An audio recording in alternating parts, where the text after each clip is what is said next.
लीजिए जिनके पास कैसे लोग, किन लोग, केसी वेणुगोपाल को छोड़ के कौन है, कैसे लोग हैं ये कैसे लोग हैं जो आप कौन लोग हैं जो आप कह रहे हैं आप स्वाभिमानी व्यक्ति है, आपको अपना स्वाभिमान है क्योंकि आप इलेक्शन लड़ चुके हैं, मगर कौन है ये लोग? आप तो बोल सकते हैं ना खुलकर अभी।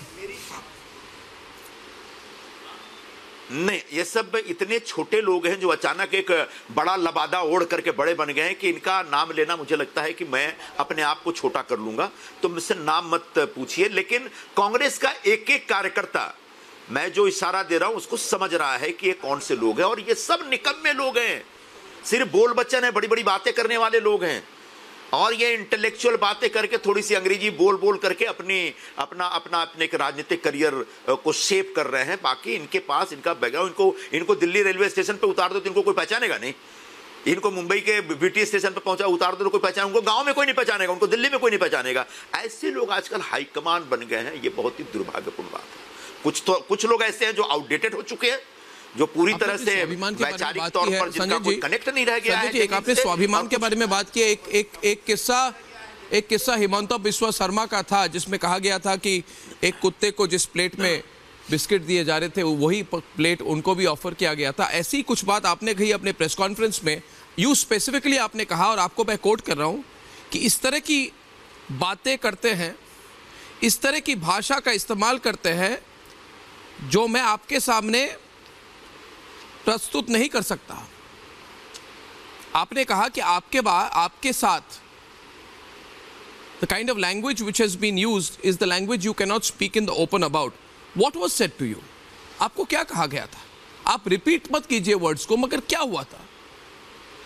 आपको जो इंसल्टिंग वाली फीलिंग हुई वो क्यों हुई? अब मुझे नहीं लगता ये क्या थी? इसके बारे में जितना कह सके आप बताइए। मुझे नहीं लगता कि जिन शब्दों का इस्तेमाल मैं सुबह नहीं करना चाह रहा था उन शब्दों का इस्तेमाल अभी शाम को करूंगा, तो वो जाने दो। लेकिन ये दुर्भाग्यपूर्ण बात है कि अलग अलग लॉबी में ऐसे ऐसे लोग हैं जो ऐसी भाषा का इस्तेमाल करते हैं और ऐसा व्यवहार करते हैं, ऐसा आचरण पेश करते हैं जो बहुत डिस्गस्टिंग होता है।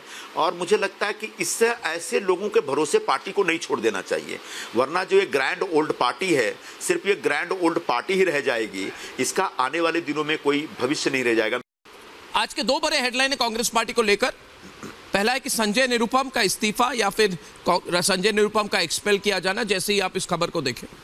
और दूसरी खबर है कि थोड़ी देर पहले जो खबर आई है कि रॉबर्ट वाड्रा ने कहा है कि इस पार्टी को मेरी जरूरत है। जहां मैं जाता हूं, रॉबर्ट वाड्रा ने इंटरव्यू दिए, हर चैनल को इंटरव्यू देने हैं कि जहां मैं जाता हूं देश की जनता कह रही है हमें रॉबर्ट वाड्रा चाहिए, और लोग कह रहे हैं रॉबर्ट वाड्रा जी आपने इतनी देर क्यों कर दी। ये उनके शब्द है, मेरे नहीं। Why have you waited so long? आप जहां से लड़े, अमेठी से, मुरादाबाद से, आप रिकॉर्ड वोट से जीतेंगे। तो ये दोनों चीजों को एक तरह से सिंबॉलिकली देखा गया है कि the exit of Sanjay Nirupam and the entry of Robert Vadra. आप कैसे देखते हैं इनको? क्या आपको लगता है रॉबर्ट वाड्रा दिशा दे पाएंगे कांग्रेस पार्टी को?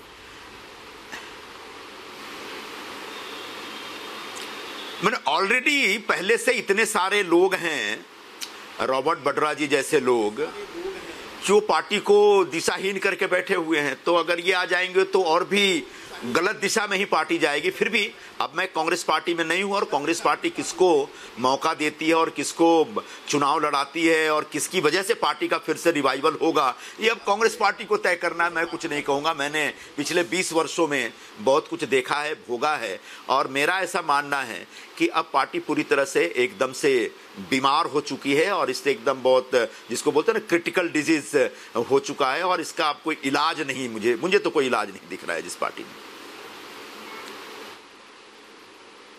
आप ये 5 कैंप के बारे में कहा आपने, Sonia Gandhi camp, Rahul Gandhi camp, Priyanka Vadra camp, ये अलग अलग कैंप क्यों है? ये अलग अलग खेमे हैं क्या सबकी अपनी अपनी ग्रुप है, अपने अपने लीडर्स है, अपनी अपनी कोटरी है? How does this work?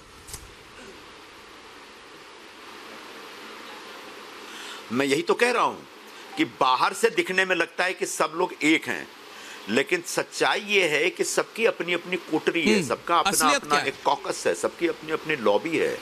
और इनमें और इनके अंदर एक ऐसा भी नहीं कि सब अपने अपने काम में लगे, सब एक दूसरे को काटने में लगे हैं, एक दूसरे से लड़ने में लगे हुए हैं। और उस चक्कर में कई बार जो एक चुपचाप काम करने वाले लोग हैं, जिनका काम से मतलब है, बाकी किसी ग्रुपबाजी से मतलब नहीं है, ऐसे लोग कई बार शिकार हो जाते हैं। और ऐसे लोग इस वजह से बहुत लोगों में इस विषय को लेकर के एक बड़ा असंतोष है, नाराजगी है, उनके अंदर एक तरह का फ्रस्ट्रेशन है, कुंठा है। और इस कुंठा को पहचानने की जो समझ होनी चाहिए वह नेतृत्व में नहीं है। और यही वजह है कि कांग्रेस पार्टी लगातार जमीन पर सिकुड़ती चली जा रही है। आप कह रहे पावर स्ट्रगल है इनके बीच? हाँ है ना, बिल्कुल है। वो सामने से दिखता नहीं है, लेकिन एक पावर स्ट्रगल चल रहा है और आगे भी चलेगा। आप देखते नहीं है कि अगर कोई कहीं पे किसी पार्टी से ज्वाइन करता है या कुछ है, कोई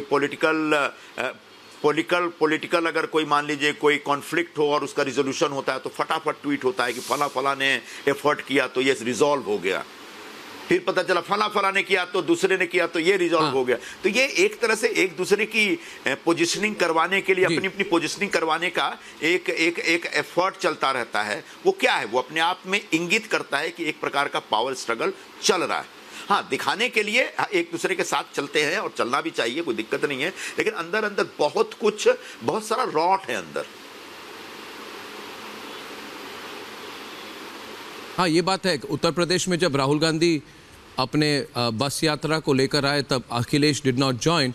उसके बाद अलायंस भी नहीं हुई थी। फिर खबर लीक की गई कि प्रियंका वाड्रा ने अखिलेश से बात की है, प्रियंका वाड्रा ने मामला को सुलझा दिया है। राहुल इंग्लैंड चले गए, प्रियंका वाड्रा ने सब कुछ सुलझा दिया। इसी तरह की खबर तो आ रही है। तो आप कह रहे there are two groups, there is a Priyanka Vadra group and there is a Rahul Gandhi group, and then there is a old timers group of Sonia Gandhi. और भी group, who is more powerful? मैं तो I'm telling you there are 5 groups. There are 5 groups and they are working against each other. They are working against each other's मतलब basically, and they are working to basically one-upmanship चल रहा है, जिसको बोलते हैं ना अंग्रेजी में one-upmanship चल रहा है आपस में सबका। और उसमें पार्टी का बड़ा नुकसान हो रहा है। पता नहीं लीडरशिप इसको रिकॉग्नाइज कर पा रहा है कि नहीं कर पा रहा है। अभी तक तो नहीं किया, जो मुझे दिख रहा है। कल मुझे अजीब लगा प्रेस कॉन्फ्रेंस जब हो रही थी, when there was the talk कि नाना पटोले ने कहा we will take disciplinary action against Sanjay Nirupam, तो एक तरह से थोड़ा सा सन्नाटा था रिपोर्टर्स में कि disciplinary action against Sanjay Nirupam. then one reporter asked a question कि will you give him a warning letter? बोलते नहीं, one shot action, कुछ ऐसा कहा था। नाना पटोले ने आपके बारे में कहा one shot action किया जाएगा। तो clearly there are people within the Congress party who wanted you out. ये भी जो है, ये नहीं कि कोई वार्निंग थी, कोई सस्पेंशन था। ये भी जो इंटर जो लॉबीज की इंटर लॉबीज राइवलरी है ना, उसी का नतीजा है भाई। दरअसल मैंने कहा क्या, मैंने सिर्फ ये कहा कि शिवसेना के साथ कांग्रेस पार्टी जिस प्रकार से समझौता कर रही है, सीटों की शेयरिंग कर रही है, यह कांग्रेस पार्टी के हित के खिलाफ है।